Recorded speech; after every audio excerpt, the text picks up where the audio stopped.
What's up, Colliders? Welcome back to another episode of Worlds Collide here. That's Miss Diva Talk. What's up, y'all? I'm the Kid JW here, and we decided to hit y'all with some educational stuff for once from our favorite here company, man, Victoria's Secrets, the rise and fall. Are they falling now, though? I don't know. I mean, I guess kind of are because people like people aren't shopping there no more. Well, if they took too long to get all inclusive, so here we go. Well, the prices are actually pretty expensive too. You can get the same style of bra from like Amazon or Target too. So. Not really.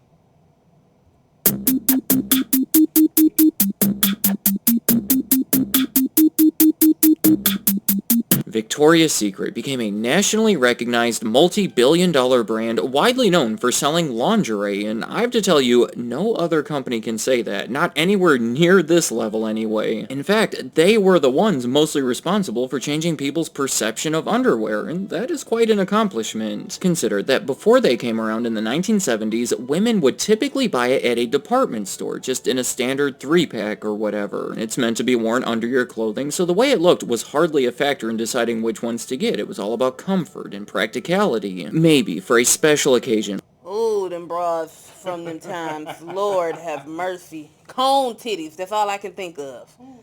Like a honeymoon or something, you would seek out something a little fancier, but for the most part, lingerie like this was thought to be novel and even taboo to an extent. But by the 1990s, Victoria's Secret was proudly selling it to millions of customers in shopping malls across the country and having models display it on a nationally televised fashion show alongside some of the biggest celebrities of the time. A lot of the models themselves even became celebrities, like Tyra Banks or Heidi Klum. It developed into an iconic brand that in recent years, I think most would agree, has lost a lot of its magic. All of that fun and excitement has recently been overshadowed by various controversies and criticisms that have been impacting the company. Now, I don't want to exaggerate anything. They're still the biggest of their kind and probably won't be going away anytime soon, but there is strong evidence to suggest that they have been declining. Their sales have fallen considerably since 2016, partially because they have closed over 300 stores since then, which is about a quarter of them. Many of the highest-ranking executives have left the company, they have discontinued that iconic fashion show, and after failing to find a buyer, it was spun off into its own public company alongside the Pink stores. That new company, by the way, has not been performing well on the stock market, meaning it has been losing a lot of its value. There is a lot going on here, right? So in this video, I want to talk about the unique story of how they became so popular, why things have been declining so much, and some efforts they have been making to hopefully return things back to being positive again. Roy Raymond was the man who started Victoria's Secret alongside his wife Gay, and I'm going to warn you now that this is a tragic story for him. In the 1970s, he went into a department store to buy some underwear and sleep clothing for his wife, something that would seem pretty straightforward today, but remember, back then the options available weren't quite what he was looking for. Plus, the saleswomen there were making him feel uncomfortable and out of place, so he envisioned a store that would not only sell what he was looking for, but would make men feel welcome. He believed in the idea so much that he borrowed $40,000 from family. Hold up. So this was made so that men would feel comfortable going into a lingerie store to pick out stuff for their wives or girlfriends or significant others? Yeah, because it's always been weird for us to walk into like a Victoria's Secret or any store that sells bras and underwear, and ask, hey, I'm looking for something for my girl. Good luck finding a size if you don't know it. Because it's hard because women shopping there look at you like you're crazy. They look at you like you're one of those, and then other women look at you like you're a creep because you're coming into a female store. So yeah, I get it. That's why you gotta describe it as, oh, what does she look? Well, it's like she looks kind of like not like you, but like her a little bit. That's how we describe it.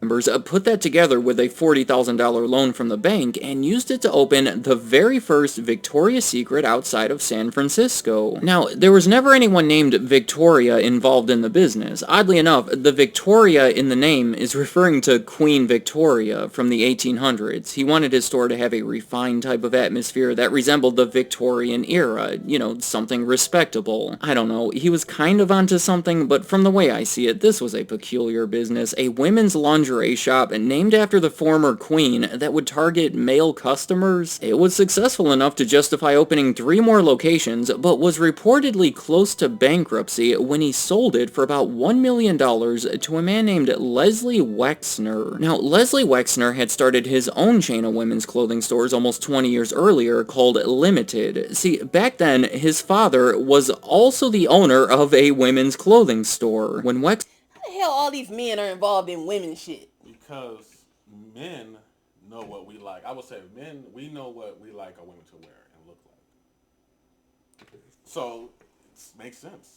Wexner dropped out of law school. He spent some time helping out at that store, where he calculated that they were making all of their money by selling casual skirts and sweaters, and losing money by selling more formal dresses and coats. He suggested to his father that they specialize in selling those better-selling items and cut out everything else, but his father didn't believe in the idea and was seemingly even offended by it, having his 26-year-old college dropout son trying to tell him how to run his business. So Wexner set out to start his own specialty store that was instantly successful. He had hoped for $100,000 in sales in the first year, but ended up with over $160,000, which, by the way, was much more than his father had ever made. After a couple years, his dad actually... Sound like dear old dad should have listened. Right. Actually closed up his own shop so he can go work for his son's company, which by the 1980s had hundreds of locations and was well on its way to eventually becoming one of the biggest clothing retailers in the country. Here is where the stories overlap. In 1982, Wexner happened to venture inside one of the 4 Victoria's Secret stores. He saw potential for the concept, but Raymond didn't have any interest in selling it at first. According to Wexner, when I met him, it was as if he had met the devil. But 6 months later, Raymond called Wexner saying he was on the verge of bankruptcy and would rather sell the stores to him than see them all closed down. So they made a deal, and that was it. Wexner paid Raymond about $1 million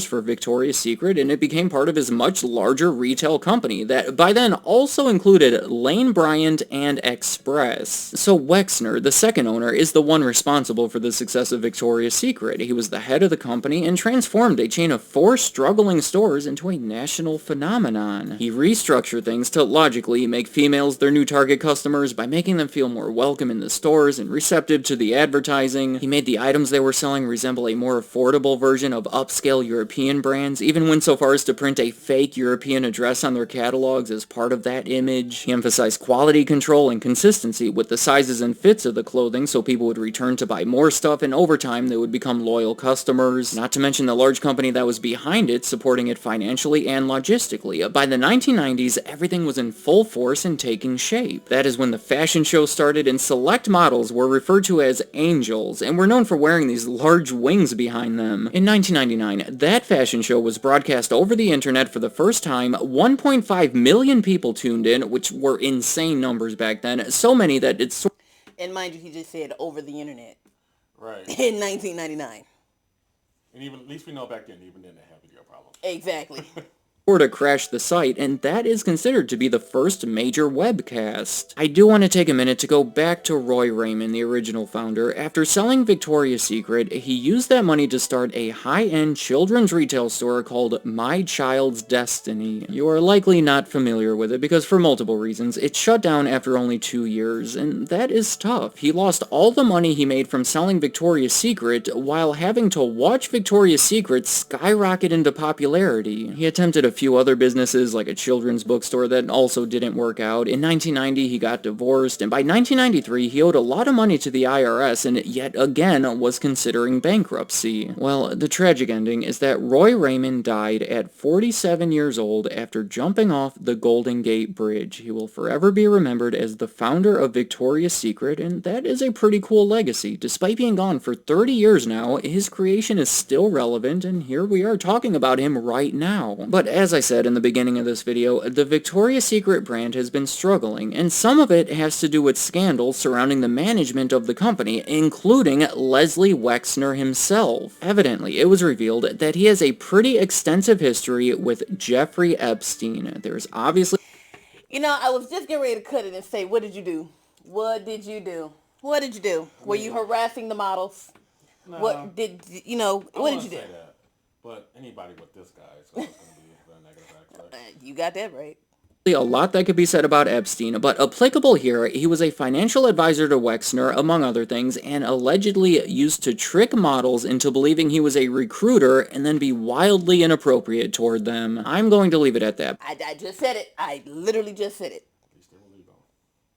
But I do recommend this New York Times article from 2019 that goes much deeper into it, and not necessarily related, but I do have to say that Leslie Wexner did leave the company in early 2020. Ed Razek is another controversial figure. He was the head of marketing at Victoria's Secret for decades and did a lot over that time to help shape the brand image into what they became known for. Well, there have been multiple accusations against him concerning inappropriate behavior toward the models, but things really heated up for him in 2018 when he made a comment about how he didn't think their fashion show should include transsexuals because, in his words, the show is a fantasy. It was viewed as being insensitive toward that community. He later apologized, but only months later...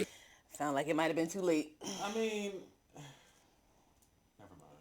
He stepped down from the company, again, not necessarily related. However, not long after he stepped down, the company's VP of Public Relations made a claim that she had been verbally abused by him. And then, shortly after making that claim, she was suspiciously fired from the company, yet again, not necessarily related, but she felt it may have been, so she sued them over the situation, where they reached an undisclosed settlement. It's a lot here. I'm just trying to convey that two of the biggest executives within the company have received major backlash and ended up leaving right in the middle of all of these. It's just hard to believe that these are the people behind probably one of the biggest lingerie suppliers, well, stores that we know of. It's not hard.